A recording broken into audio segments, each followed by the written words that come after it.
And now we are in the second session of webinars for international workers and international organizations. This is an initiative that was launched by ICF Switzerland, and I'm delighted to be the coordinator of this project. My name is Saba Imru Mathieu. I'm an executive leadership coach. This is a short space that we have to listen to another stellar presenter, Veronica de la Fuente. We have a very interesting topic that Veronica is going to present. It's about interculturality, diversity, equity, inclusion. This is something that she has specialized in. She's a great globetrotter, so she'll give you a lot of practical insights on how we can leverage our cultural differences in international settings. So, Veronica, I'm going to leave you the floor so that you can tell a little bit more about yourself and start your presentation. Okay, thank you, Sarah. Thank you very much. And I'm very happy to be with you and with the audience today to speak about two subjects that are my passion. Exploring cultural differences, this is the invitation for today. And before that, as you asked me to introduce a little bit myself, what I am. You see three countries that have shaped my identity in my life. So the first one is Chile. It's my original country. I was born, I grew up in Chile. So you can feel my Spanish accent speaking English. The second one is Switzerland. I came to Switzerland 25 years ago. I got married with a Swiss guy. And after we moved to Brazil. In Brazil, we spent 11 years. And I have changed my areas of professional area. I started my professional career in finance in Chile, in bank, working a lot in financial sector.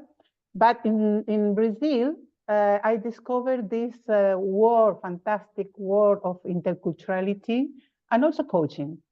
So this is the two areas that I have worked for a long time, interculturally for over 20 years, and in coaching for over 15 years. So how we connect intercultural and coaching. No? And the first thing that I would like to mention here, intercultural have different meanings. What is the meaning that I would like to share with you? What is important when we work in an international organization? It's about intercultural.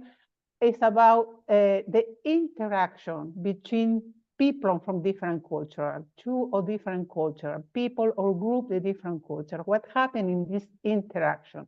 And the idea or the desire is that this interaction will be horizontal and synergic because this is favorize the integration and harmonious coexistence of all the people in a group. So when we talk in intercultural or interculturality in this context, we're talking about a relationship. And this is very important because intercultural intelligence, intercultural competence is about relationship. So how integrate coaching in this context, in this setting? So maybe you hear about different definition of coaching in other intervention in this webinar series. So, but what mean coaching in this context? Coaching, what do coaching in this context? Coaching help people, individuals, managers, leaders, teams to navigate fluently in different intercultural contexts and situations. And how coaching do that is by developing intercultural intelligence. So I presume if you work in international organization, probably your experience with cultural difference is all day. All day you are exposed and you experience your cultural difference because your colleagues, your people around you came from different cultures. So maybe in this way you are developing this cultural intelligence without knowing. But what I would like to invite you maybe to reflect in some aspect of this cultural intelligence and how you can develop more skill or be more aware about this experience and how you can transform this experience, connecting with this kind of cultural intelligence to be more efficient or more,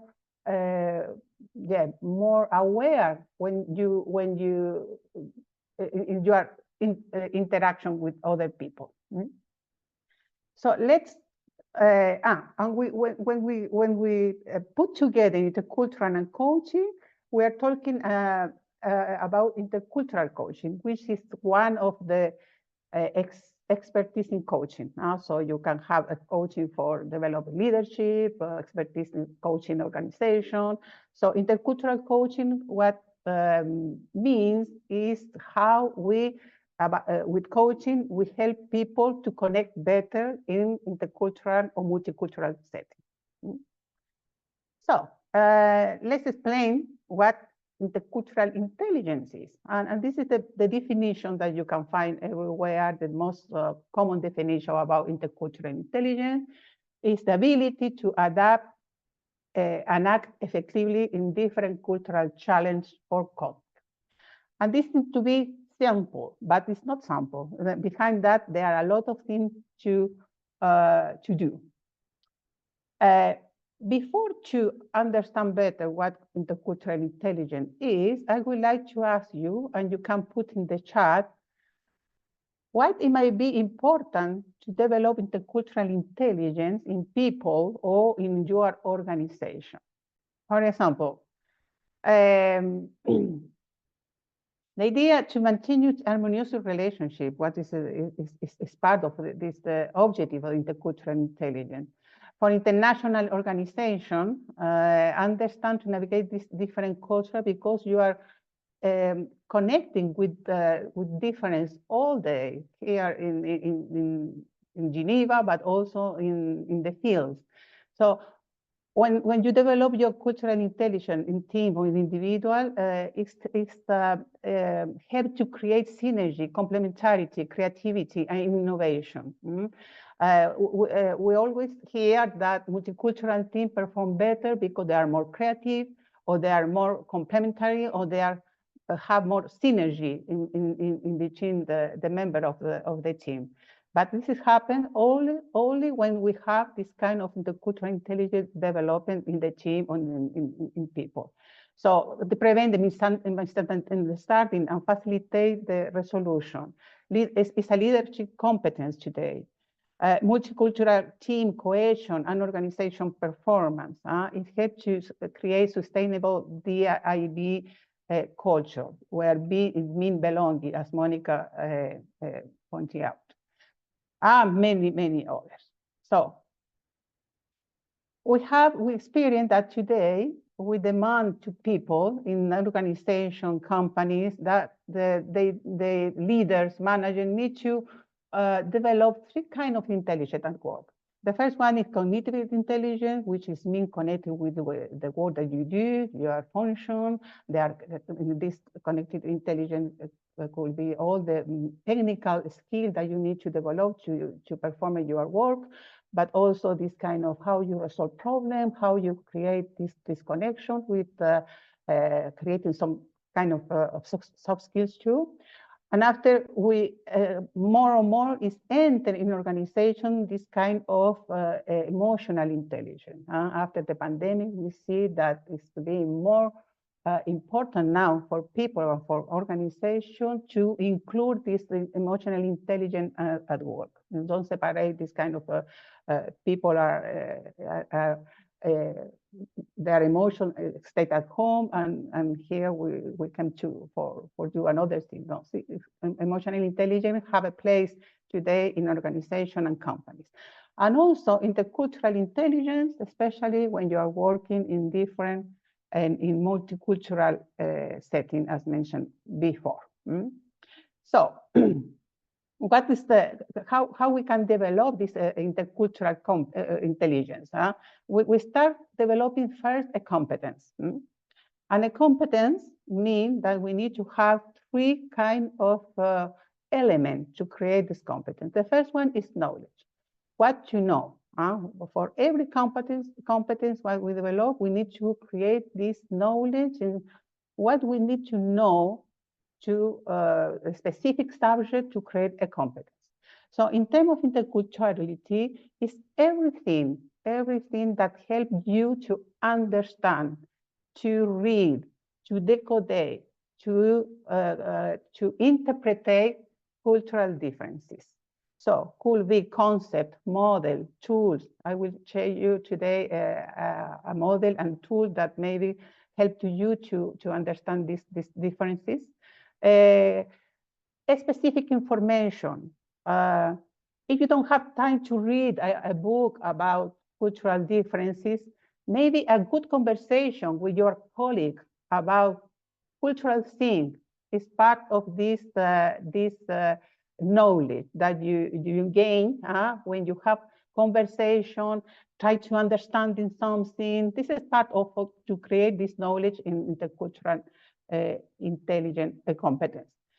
And the second one, the second element is being, how I am practicing this competence, how I am when I am cultural competent. So being is connected with the attitude that people need to develop or to create more sustainable relationship. So in this being and this attitude, we will put some other elements. The first one is cultural self-awareness. If we are not aware who we are as the cultural part of our being, it's easy to lose yourself in multicultural context.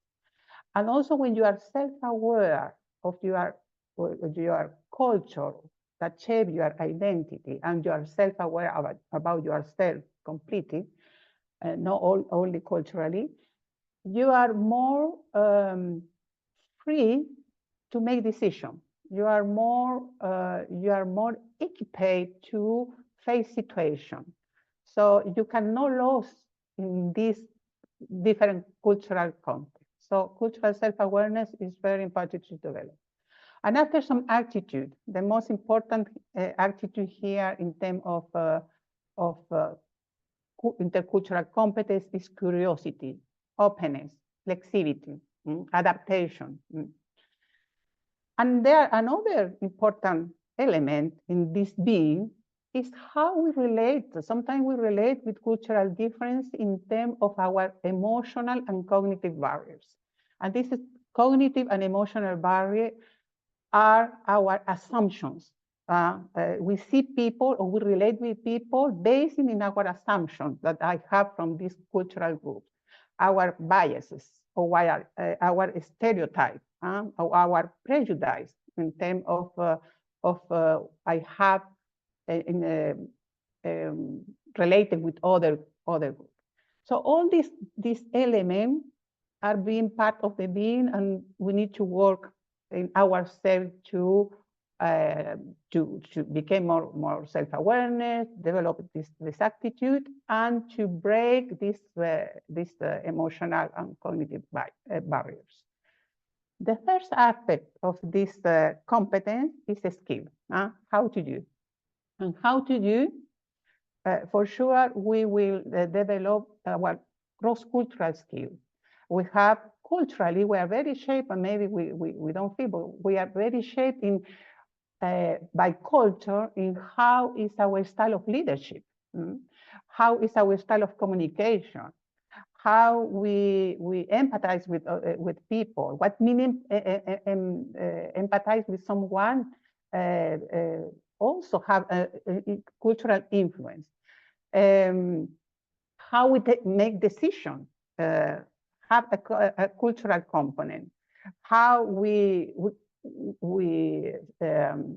organize a meeting also have cultural components. So this kind of thing, to be aware and how I can adapt this preference, cultural preference, to a situation. This is when you're using the skill, how to do it. Yeah?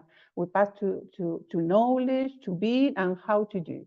So, for example, if you need to lead a team, an homogeneous team in other culture, maybe your leadership style that you are very used to in your culture and makes sense for you and makes sense for the collaborator, maybe it's not makes sense in another cultural context. So maybe you need to ask the question, okay, what do I need to adapt in my leadership style? What I need to adapt in my communication style? So this is when we are using the skill and we are relating how to do. So here we have a competence, but to create this intelligence is practice, practice, practice. You have the competence. If you have the competence, if you don't practice, more your practices, more you become more easily using, are more used to, are more flexible with this competence. So practice is important. And another important element that you need to put in this intercultural intelligence is the context. So maybe when you use this competence in one context, it's not mean you can use in the same way to another context. So context is really important to create this intercultural intelligence. So the invitation was to exploring cultural differences, and I spoke a lot about intercultural intelligence. Before that, I would like to invite you. I will show you, I will present a model where we can see how we develop this cultural intelligence in the model, but also the main objective of this model is to present how people relate with cultural differences and how people have the experience of difference in their life and in their context. So before that, I would like, this is a personal reflection, that you think in a situation at work with a person from different culture than yours, or think maybe in your multicultural team, and write down what is your current challenge with this person, or what is your current challenge, cultural challenge with this team. Take a minute to reflect on take a situation that you are facing now, maybe, or in the past, or that you have a challenge with the person from a different culture of yours, or with your multicultural team. The idea is you think about the situation when I am presenting the model in a couple of minutes. Now, I will introduce you this model, the model of intercultural sensitivity, created by Dr. Milton Bennett. And this model is a model that explains how people experience and engage with cultural differences. It's not a model that the vision that I have of cultural differences. It's the experience of people facing intercultural differences. So the model have two big phases. The first one is ethnocentrism. In ethnocentric phase, the people interpreted reality from their own cultural lens, their own cultural experience, their own cultural background. So it tends to perceive different or judge different, sometimes the negatively, or minimize the cultural difference, or they are not interested in people from different from them. Ethnocentrism means that you learn, or you are more comfortable facing homogeneous group or people similar to you. And this is happening because I have ignorance about others. We don't know others. We don't have the experience sometimes of others, what differences. We are not interested in others. This is the more ethnocentrism experience of phase. And after the second phase is ethno-relativism. In ethno-relativism, it's interesting because the people can change and from the mindset, and they become more interested in know people and know them culturally. They accept cultural differences They like these cultural differences. They are willing to understand more about the different people or different groups. They are more willing to adapt some behaviors. They want to integrate with these people. So in ethnorelativity, we are really developing these cultural competencies or cultural intelligence.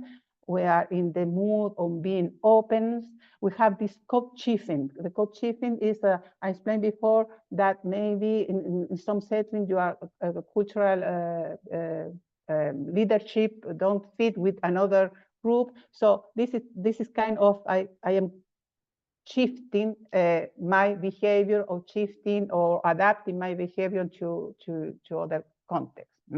And we are developing this kind of attitude. They realize, also the people realize, or the group realize that there are different ways to see the world. It's not my way.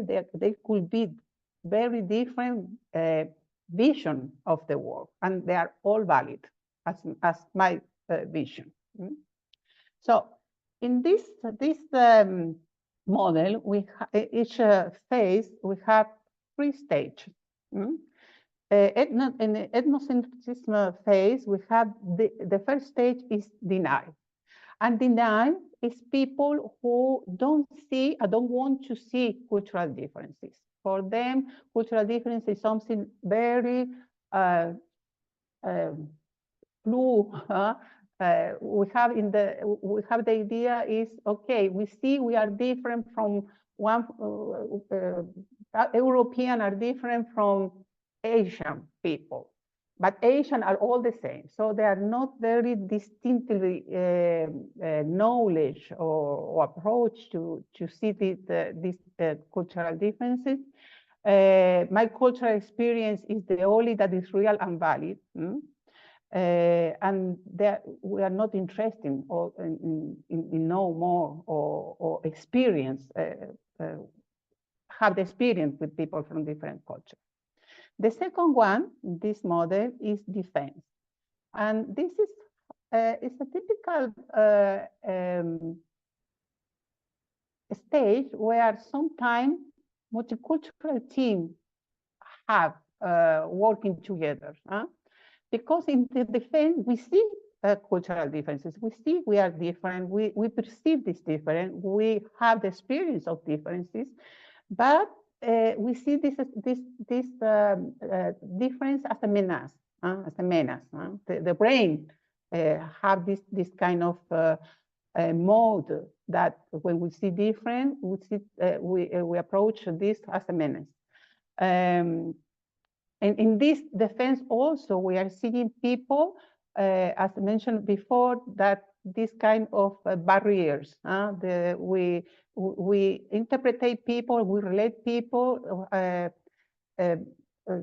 but basic in our belief, on our biases, or our stereotype that we have from this cultural group or the cultural person.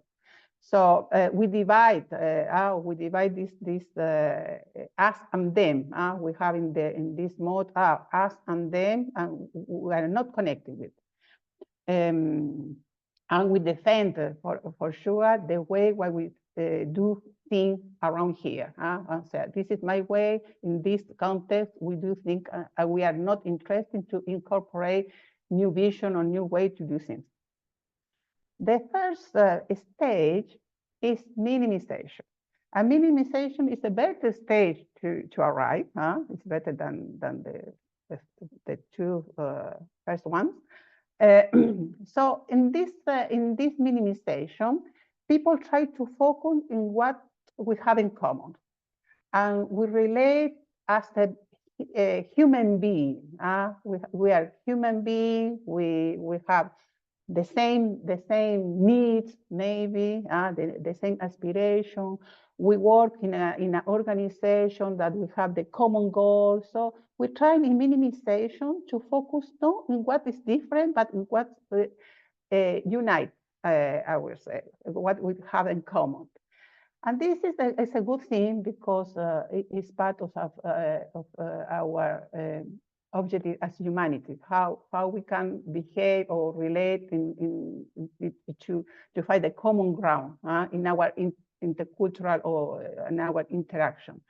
But it's a tricky stage because in this moment you are not able to see cultural differences as a asset or as a benefit for the group or for the company.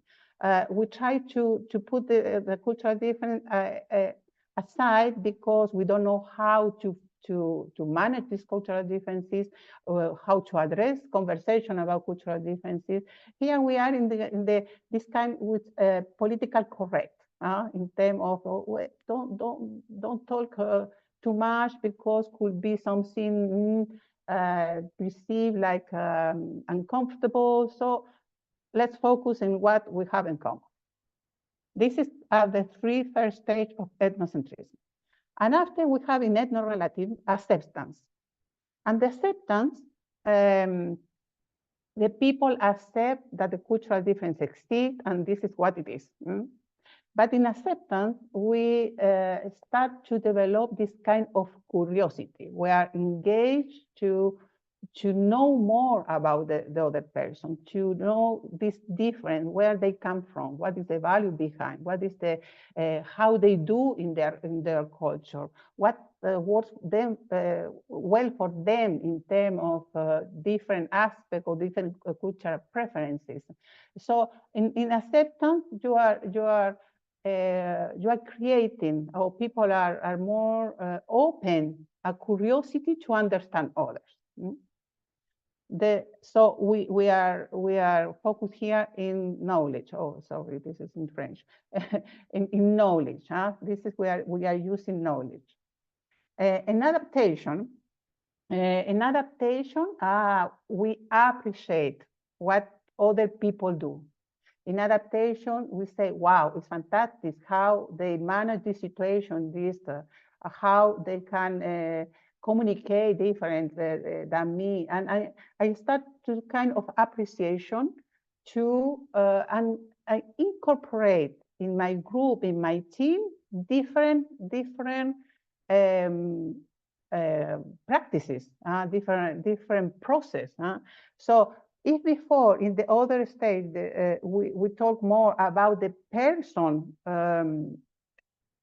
trying to become aware and advance in the manage the cultural differences, in adaptation we are also that creating new things or new way to work. And when we hear about multicultural team perform better because they are creative, they are innovative, they are synergy, they are complementary, it's in adaptation, in this part would happen. It's not before, it's in this part would happen that. And we are developing attitudes. And finally, integration. And integration is mean when you can navigate in different cultural settings and you are interested and you have a skill, or you have resources, or you have a strategy to face cultural differences or cultural situation, intercultural situation, but you don't lose yourself. You are very aware of who you are, and from who you are, you can interpret, you can understand what happened with other people, with other groups, and you can create new strategic solution for situation. But also in integration, when you have in a multicultural team, you are creating your own culture. It's not mine, it's not yours, it's our culture. And this is where really we create this sense of belonging. So I asked you before to think in your cultural challenge with some people or a person or your team.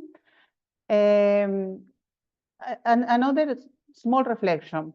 When you see this model, at which stage of this model do you think this person or the team is at? At which state are you related with this challenge? what will be a desirable stage to reach in this relationship? So I will put again the model. So where do you think the person is? Where you think you are in this relationship? What will be a good stage to arrive in this relationship? We will invite now to share in groups. Let's share experiences. What is my experience and the reality in my organization in relation to intercultural sensitivity? What do I observe? What do I experience? So please, I invite you to share your comment or something inside or that you discuss with your group, your peers. Please put in the chat some comment if you have an insight or question, if you have. So to finish this presentation, I would like to what we can do, where coaching can help in this path of cultural sensitivity. So, for example, coaching, we can use coaching in this when the people are in denial, in defense, because this is something that coaches do very well to help people advance in their beliefs, in their limited beliefs. Biases, stereotype, or this kind of thing are limited. They are limit belief, the partial image that we have from the other people. So coaching can help to with the person or team to advance from this stage for denial, defense to minimization. In minimization, you can use facilitation and coaching. Facilitation to create or to open the discussion to be more conscious about the subcultural differences, incorporating the group. So give the place to have a conversation about cultural differences. So facilitation and coaching could help that. In acceptance, what I mentioned before is you are more curious to understand others. So maybe you can use here training, workshop, team building. So this kind of connection to how we can understand each other culturally. Facilitation and of course coaching.